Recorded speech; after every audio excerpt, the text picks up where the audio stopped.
Bonjour tout le monde, on se retrouve en ce jeudi 31 mars 2022, c'est la fin du mois, nous arrivons au mois d'avril et ça y est, nous retrouvons des couleurs sur le marché des cryptos depuis environ une semaine. Ça faisait 3 mois que nous étions dans l'hésitation, la confirmation d'un marché haussier a été donnée. Est-ce que maintenant on va aller chercher les 55 000, les 60 000 dollars sur le Bitcoin? Et est-ce qu'on va avoir des altcoins qui vont surperformer ce dernier? C'est possible. Depuis hier, pas grand chose à dire sur le Bitcoin, hein. D'ailleurs, je vais probablement pas l'analyser aujourd'hui. On a vu déjà pas mal de choses hier. N'hésitez pas à jeter un œil à l'émission. En revanche, on a une configuration différente sur les altcoins. Mis à part l'Ether qui, lui, sur ces dernières 24 heures, a fait des performances vraiment similaires à celles du Bitcoin. On a un BNB qui performe légèrement. On a regardé Solana 10% sur 24 heures par rapport au dollar, donc par rapport au Bitcoin également, puisque le Bitcoin n'a pas bougé. Et regardez, Avalanche 6%. En fait, les pourcentages que vous voyez ici, c'est les pourcentages de performance que ces altcoins ont par rapport au Bitcoin également, vu qu'il fait 0% sur 24 heures. C'est assez intéressant à voir du coup. On a VeChain 11%. Vous voyez, donc ça ne concerne pas tous les altcoins, mais on a vraiment du vert principalement partout. Zilliqa 35%, il était à 80 hier, regardez 281% sur 7 jours. Donc oui, le Bitcoin est en train de se faire dominer par les altcoins. C'est pas quelque chose de très étonnant, quand on regarde l'altcoin dominant, ça faisait depuis finalement le 17 janvier qu'on faisait que chuter et que le Bitcoin au contraire était plus puissant que les altcoins. Aujourd'hui, la tendance s'inverse. On aurait pu penser qu'on pouvait rejoindre cette zone de prix, enfin cette zone en tout cas du graphique sur l'altcoin dominance. On voit que ça semble peut-être ne pas être le cas. On l'a vu hier en daily, on a des confirmations extrêmement bullish sur l'altcoin dominance. Si vous voulez comprendre pourquoi, n'hésitez pas à jeter un œil à l'émission d'hier également où j'ai détaillé cette explication de pourquoi les configurations en daily sur les altcoins sont très pertinentes pour une poursuite haussière. Mais il faut savoir que oui, on n'a pas rejoint cette zone de prix, c'est vrai. Malgré tout, sur la chaîne, j'essaye à chaque fois d'appuyer la stratégie qui permet tout simplement d'investir par palier. C'est ce que moi j'ai fait personnellement, et plus on chutait, et plus j'essayais de rentrer dans les altcoins. Alors oui, j'avais des paliers supplémentaires ici, oui, j'ai pas forcément acheté tous les altcoins que je voulais. Malgré tout, j'ai pu rentrer à très bon prix pendant toute cette période de baisse. Vous voyez, surtout lorsque nous avions dépassé les 38,2 de Fibo. C'est ce dont nous avions parlé sur la chaîne, et si vous faites partie des personnes qui attendent un prix précis pour investir, par exemple une zone de rechargement à chaque fois et que vous essayez pas de vous mettre des paliers, eh bien effectivement vous allez probablement rater des occasions. Par contre, quand vous allez rentrer, vous allez probablement avoir de meilleurs gains, vous allez avoir des prix vraiment plus intéressants. En revanche, vous pouvez également rater des opportunités et il faut en être conscient. Alors oui, sur la chaîne, j'ai à de nombreuses reprises parlé de cette ligne, vous voyez, parce qu'on avait une configuration baissière, parce qu'elle avait été touchée plusieurs fois. Donc je m'attendais vraiment à ce qu'on vienne la toucher. Peut-être qu'on va d'ailleurs venir la toucher. Sauf qu'aujourd'hui, on voit qu'on a des confirmations bullish très importantes et il faut savoir changer son opinion. Il faut savoir changer sa stratégie en fonction de ce que le cours et de ce que les prix nous dessinent. Et aujourd'hui, quand je vois ce qu'il se passe en daily sur ce graphique, mon opinion, enfin en tout cas mon avis, mon biais a changé. Pour moi, effectivement, je suis content de voir ça, parce que j'ai pu rentrer, comme je le dis, par palier sur ces zones de prix. Avant, je pensais que la probabilité qu'on vienne sur cette ligne était très importante. Maintenant, avec ce que l'on a ici, je pense que la probabilité est plus importante qu'effectivement on rejoigne cette ligne haute dans un premier temps, plutôt que l'on revienne désormais sur cette ligne basse, vous voyez, qui représente cette ligne de support. Et le fait d'investir par palier permet finalement d'être plus serein et tranquille sur ces stratégies et de ne pas avoir de biais haussier ou baissier. C'est-à-dire que si vous voulez absolument acheter à un prix, vous pouvez vous retrouver dans le déni. Si vous avez un marché, par exemple, vous voulez acheter, admettons, on va aller sur le prix du Bitcoin. Admettons que vous vouliez absolument acheter du Bitcoin ici à 26 000 dollars. Donc je remets mon Fibo. Vous voulez absolument acheter du Bitcoin à 26 000 dollars. Si vous avez donc le prix du Bitcoin qui fait ça, qui commence à dessiner des W à cet endroit-là par exemple, et que vous avez une mèche qui s'est arrêtée aux 28 000 dollars par ici, au niveau du prix du Bitcoin, eh bien qu'est-ce que vous allez penser après ces W? Vous allez vous dire quoi? Vous allez vous dire, mince, j'ai pas pu rentrer. Vous allez peut-être rester dans le déni et vous dire, j'attends quand même que ce prix arrive. J'attends que ce prix arrive. Finalement, vous voyez que ça continue à monter. Vous avez des W dans des W. Le prix du Bitcoin revient dans la zone de rechargement à cet endroit-là entre les 55 et les 61 000 dollars. Et là, vous vous dites, mince, en fait, ça reviendra jamais sur les 26 000. J'ai l'impression, le prix du Bitcoin n'ira plus jamais en fait sur les 26 000. Donc il faut absolument que j'achète maintenant. Et là, vous allez acheter ici. Qu'est-ce qui va se passer? Le cours va peut-être continuer à monter. Il va peut-être toucher les 75, les 80 000. Vous allez n'allez pas spécialement revendre sur cette zone de prix parce que vous n'allez pas avoir eu des performances magnifiques. Certes, vous allez quand même faire 40%, c'est pas rien, mais sur un marché comme celui du Bitcoin et les crypto-monnaies, c'est pas quelque chose d'exceptionnel. Derrière, le prix va chuter assez fort, assez puissamment, va revenir sur les 26 000, le prix sur lequel vous vouliez acheter, et finalement, vous allez vous retrouver en déficit, et peut-être que là, on va rester là pendant un an et demi. Et là, vous allez revendre par ici, par exemple, voilà, à perte. C'est ça, c'est vraiment la psychologie du marché, et c'est comme ça que beaucoup de gens perdent de l'argent sur les marchés, c'est ce qu'il faut comprendre.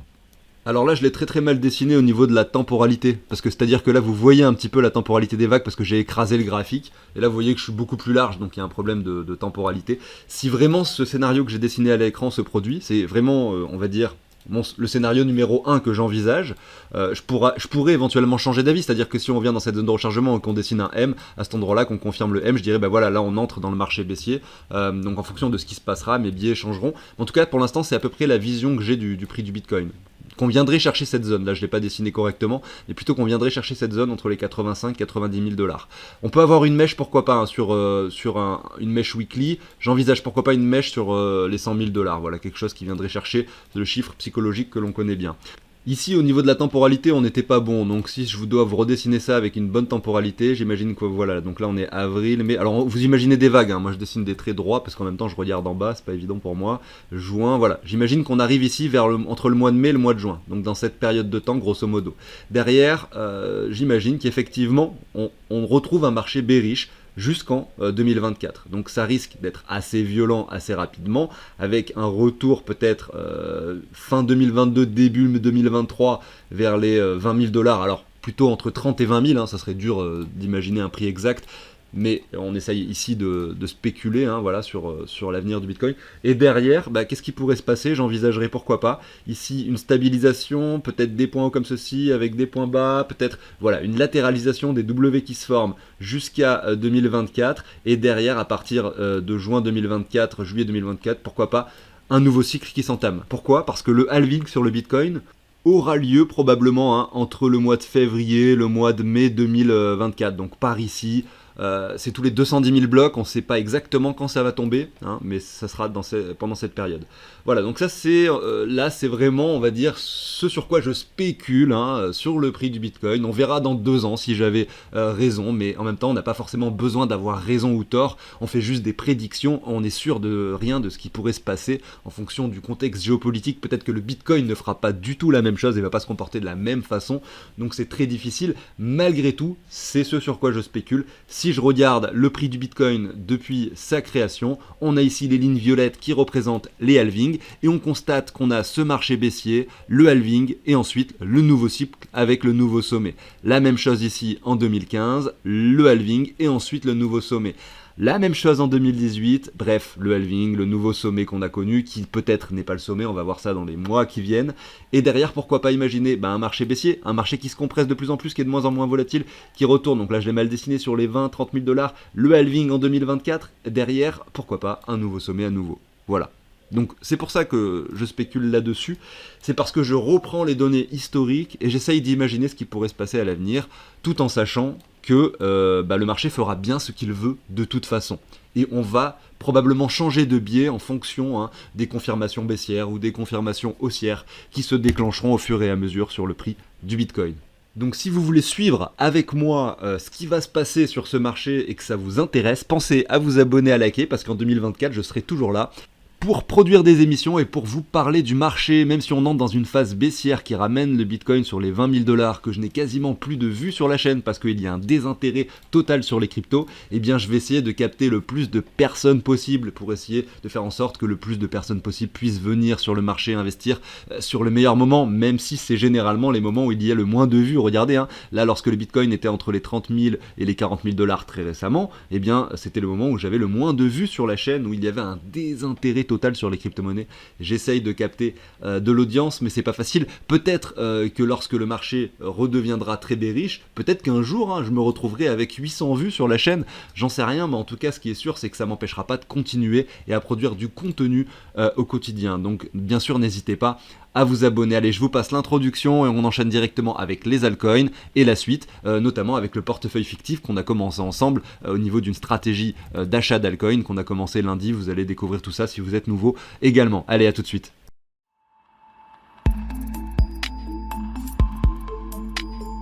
Allez, c'est parti pour ce portefeuille fictif que l'on a implémenté de 3 cryptos Gala, ADA et SHIB. Donc on a commencé ça seulement lundi, donc effectivement pas de performance extrêmement positive pour ces altcoins qui sont a priori achetés sur des bons niveaux. Malgré tout, ces 3 altcoins, on en a acheté que 20$. Donc c'était un palier sur 3. On attribue des points et en fonction du nombre de points qu'on attribue à chaque crypto-monnaie, on a des paliers en correspondance. Si 2 points sont attribués, on peut investir 40$. Si les 3 sont attribués, on peut investir 60$. Vous avez compris, vous allez comprendre en tout cas le principe. C'est parti, on continue. Je sais plus où est-ce que je me suis arrêté hier soir. Alors oui, c'était sur celle-là en fait, c'était bien sur Mana, je l'avais analysé. On va enchaîner avec Rune maintenant.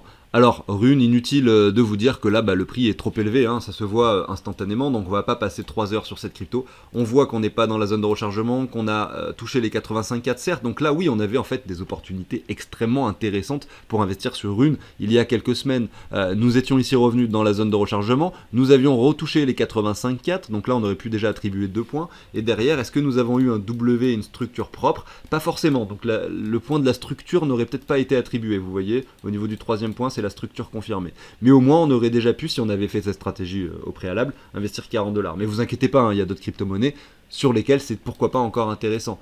Ici, on voit que Rune, ça l'est pas, parce que il revient sur un point haut, de façon très propre, on voit qu'on est sur une zone de résistance. Moi, j'analyse ici quand même tous les altcoins. Pourquoi? Parce que si vous faites partie des gens qui ont déjà du Rune et qui ont investi dans Rune, sachez que vous êtes plutôt sur un point de revente. Donc peut-être que revendre du Rune ici, récupérer son investissement, admettons que vous avez acheté du Rune ici, ou vous avez lissé votre achat par palier, comme on l'explique sur la chaîne au niveau de la stratégie, et que aujourd'hui vous êtes en gain, peut-être que vous pouvez récupérer ce que vous aviez investi ici, tout simplement, et aller l'investir dans une autre crypto-monnaie qui en revanche a une configuration intéressante. Donc on l'a vu sur le portefeuille fictif, on a déjà investi dans ADA, SHIB et Gala. Donc ici, si je retourne simplement sur le graphique, alors non c'est pas là, excusez-moi, de SHIB, et bien regardez, investir sur SHIB. Pourquoi? Parce que là, on est dans la zone de rechargement, on a un W qui n'est même pas confirmé, on a pu attribuer ici un point, donc investir sur SHIB, ici c'est pourquoi pas assez pertinent finalement, graphiquement parlant. Je vous parle pas du projet de la crypto en elle-même, on fait d'autres émissions pour parler de projets de fondamental, c'est pas le but de ce portefeuille fictif que l'on a créé lundi. Bref, on continue avec AVAX, qui est la crypto-monnaie suivante. Pareil, on ne va pas y passer 3 heures. On voit de la même façon qu'on est sur quelque chose qui est déjà assez haut. On a un W qui est propre et confirmé. Enfin, il n'est pas confirmé, il faut qu'on attende dimanche. Si on vient clôturer au-dessus de cette ligne, là on aura quelque chose de très intéressant qui se dessine sur AVAX. On pourrait, du coup, vous allez me dire, oui, mais alors là, du coup, on n'est pas dans la zone de rechargement, on n'a pas touché les 84. Par contre, on peut avoir dimanche un W confirmé, c'est intéressant, on peut peut-être investir sur AVAX. Alors oui, tout à fait, si vous avez un portefeuille vous faites de l'investissement et que vous essayez d'acquérir des cryptos, etc., différentes et variées avec des grosses capitalisations pour limiter votre risque, etc., oui, ça peut être très intéressant d'acheter du AVAX. Mais pour ceux qui ont suivi l'émission de lundi, là c'est un portefeuille risqué que je fais. J'admets qu'en fait, par exemple, on est 10, 15, 20 000 euros de crypto, d'épargne crypto-monnaie, et que l'on consacre 1200 pour prendre des risques et acheter des crypto-monnaies à fort potentiel qui peuvent faire à minima x4, x5, vous voyez. Donc c'est ça la stratégie. Et donc c'est pour ça qu'on va pas dans ce portefeuille acheter de l'AVAX. Dans le portefeuille principal d'investissement, on le ferait parce que oui, on a une configuration intéressante, et oui, c'est quelque chose de moins volatile, de moins risqué bien sûr que d'autres crypto-monnaies. Donc là, graphiquement parlant, il peut se passer quelque chose dimanche. On peut avoir une confirmation très intéressante. On voit qu'on est malgré tout pas loin du sommet. Le sommet se situe, regardez, seulement à 46%. Donc oui, il peut aller percer, aller chercher un nouvel ETH sans problème, bien sûr, sur AVAX. Donc c'est quelque chose qui se tente, bien entendu. Mais nous, ça ne nous intéresse pas ici. Regardons maintenant Solana. Alors Solana, oui, pour de l'investissement long terme, peut-être même pour ce portefeuille fictif, on va vérifier, ça pourrait être intéressant. Si on revient dans cette zone de rechargement, là, ici, ça pourrait être vraiment pertinent. Même les 100$, si on vient le toucher, pourquoi pas, investir sur Solana pour ce portefeuille fictif. On va voir quelles sont les performances imaginables. C'est-à-dire que là, dans un premier temps, donc là c'est comme AVAX, c'est une grosse capitalisation, donc a priori il n'y aura peut-être pas de performance hyper intéressante, mais si on prend seulement les 61,8 et qu'on récupère ça, on voit qu'on a déjà 100%. C'est le minimum de ce qu'on souhaite pour investir pour ce portefeuille fictif. Donc pourquoi pas imaginer, si on revient dans cette zone de rechargement, ce qui est tout à fait possible et imaginable dans les semaines qui viennent. On a quand même pris sur Solana, regardez ici, tout simplement entre cette bougie basse, donc ces 3 dernières semaines, 60% de performance. On peut imaginer sans problème revenir un petit peu plus bas, peut-être pour former une structure. Peut-être que ça n'arrivera pas, mais si ça arrive, on aura une opportunité vraiment intéressante entre les 100$ et les 80$. C'est vraiment possible que le marché n'offre pas cette opportunité. On a quand même latéralisé longtemps entre les 100 et les 80$ sur Solana, et peut-être que simplement le train est raté et que ça va partir. Mais c'est pas grave, de toute façon. Pour les gens qui ont suivi la chaîne ou les gens qui jouent à STEPN, peut-être que vous avez pu accumuler du Solana, et dans ce cas-là, vous devez probablement être très content de voir les performances actuelles. Le Luna, on va même pas en parler. Ceux qui investissent aujourd'hui dans Luna, je pense qu'ils sont légèrement suicidaires, ou peut-être qu'ils n'ont pas regardé les graphiques, qui font simplement de l'investissement long terme, et dans ce cas-là, ça reste viable, mais pourquoi pas, mais on va vraiment pas en parler, juste pas besoin. On va aller voir le Doge. Alors lui, si on reprend le graphique et qu'on prend le Fibo qui récupère toute la hausse, on voit qu'on est venu chercher les 85,4 récemment, donc le Doge a énormément retracé. Ici on avait même une opportunité d'investissement de 40$, puisqu'on avait nos deux paliers, la zone de rechargement et les 85,4.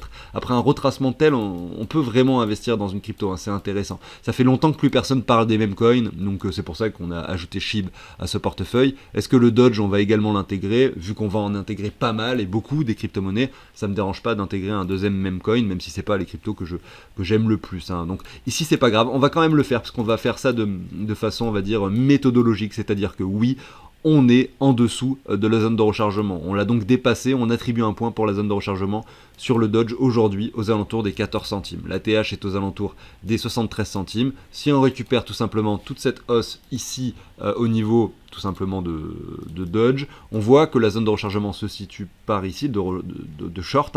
Donc si on investit aujourd'hui sur le Doge, on a notre premier palier de revente ici, pourquoi pas juste avant les 61,8, on va mettre par exemple sur cette ligne-ci, donc on verra ça au fur et à mesure, ce qui se passera sur le Doge. Si on y retourne, là, à cet endroit-là, je déclenche une revente qui me permet de récupérer à minima mon investissement de départ. Et vu que, par rapport au prix actuel, il y a déjà un x 3,3, parce que 233% c'est x 3,3, on peut récupérer son investissement de départ tout en gardant du Doge pour spéculer, pourquoi pas, sur un ATH qui pourrait se produire ensuite. Voilà. Et puis si derrière on a des M qui se confirment, des choses dégueulasses, à ce moment-là on sortira complètement de cette crypto, parce que ça pourrait, pourquoi pas, entamer une sorte de marché baissier avec un M énorme qui se produit et un Doge qui retourne aux enfers. Allez, je simule l'achat du Doge, donc je l'ajoute simplement au portefeuille. Vous voyez que son prix va s'afficher en dollars et en euros. Les prix s'est récupéré de façon instantanée. C'est un outil que vous pouvez avoir, ce que vous voyez à l'écran. N'hésitez pas à y jeter un œil. Tout est dans la description si vous voulez savoir comment obtenir ce tableau. Donc le Doge, on a son prix 15 centimes. C'est récupéré en temps réel. Toutes les 3 minutes, ça va s'actualiser. Donc on va mettre USDT ici, Doge. On veut investir 20$ de Doge. On sait que 20$, ça correspond à 136 Doge, tout simplement. Donc ce qu'on va faire, c'est qu'on va simplement retirer 20$. Donc c'est ça qui est assez pratique. C'est que là, on indique nos soldes, et là je vais rajouter les Doge. Donc on a dit combien? 136,37. Donc 136,37.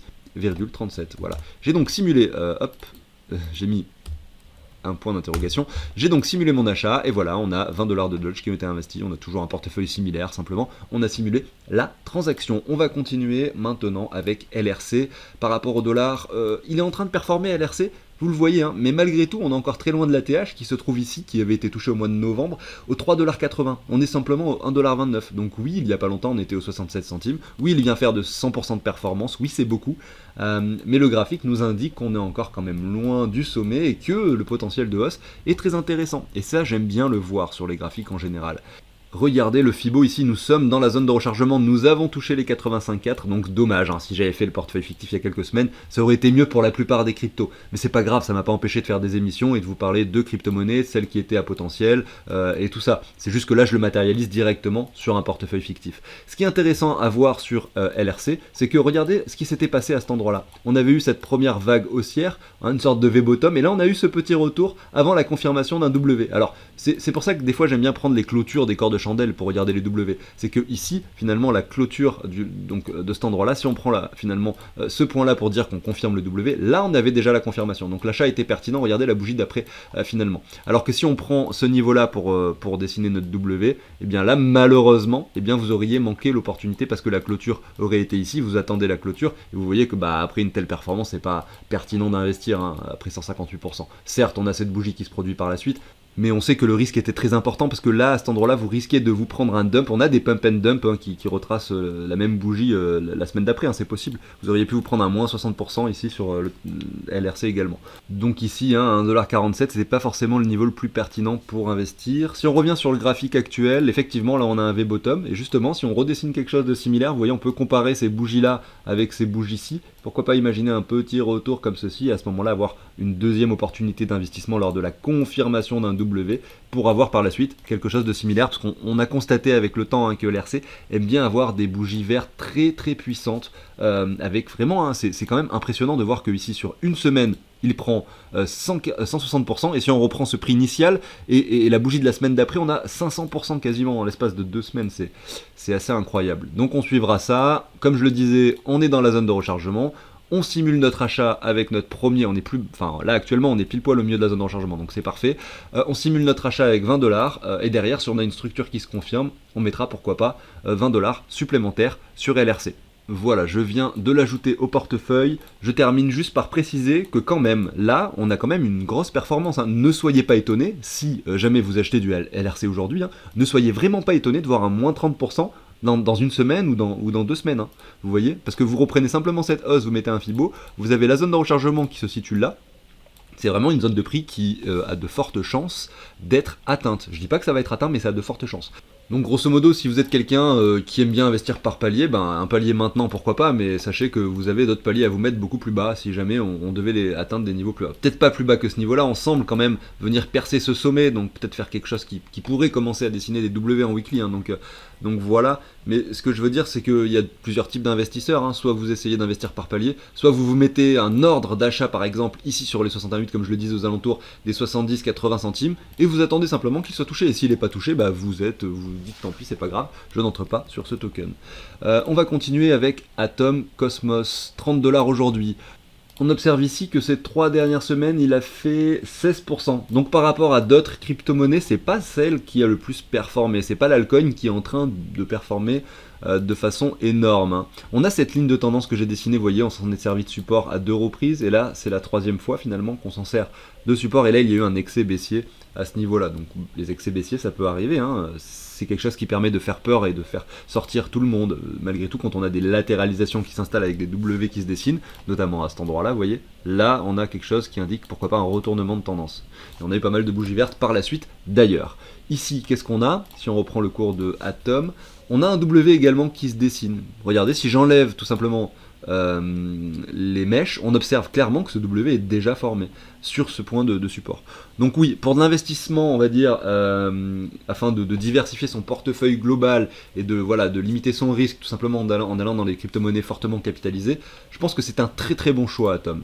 Mais ça va pas être le cas pour le portefeuille fictif, parce qu'on a quelque chose de très soutenu ici, une hausse vraiment très soutenue. On a regardé ce canal haussier, je vais essayer de vous le dessiner comme ça. On a vraiment un canal assez intéressant, on est vraiment encore dans ce canal.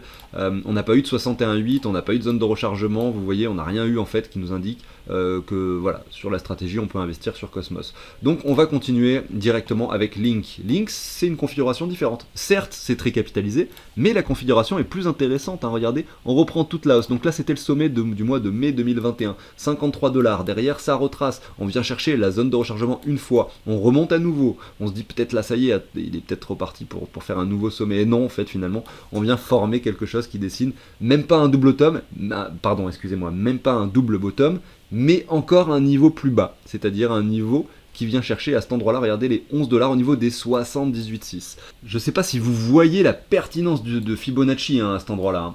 Regardez, j'ai simplement pris le point le plus bas ici, avec l'aimant, et le point le plus haut ici, avec l'aimant. Donc je suis très précis sur mon Fibo.